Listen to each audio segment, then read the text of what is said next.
నమస్తే బీసీసీ న్యూస్కి స్వాగతం. నేటి ముఖ్యాంశాలు.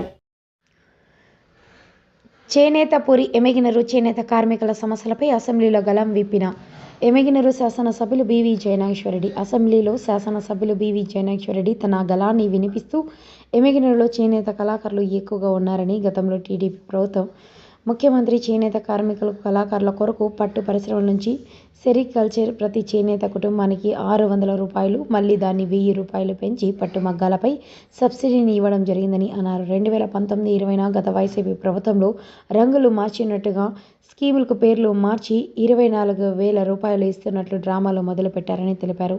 సంబంధిత మంత్రి గతంలో ఇచ్చిన సబ్సిడీని పునరుద్ధరణ చేస్తారని అడిగా, అదే మాదిరిగా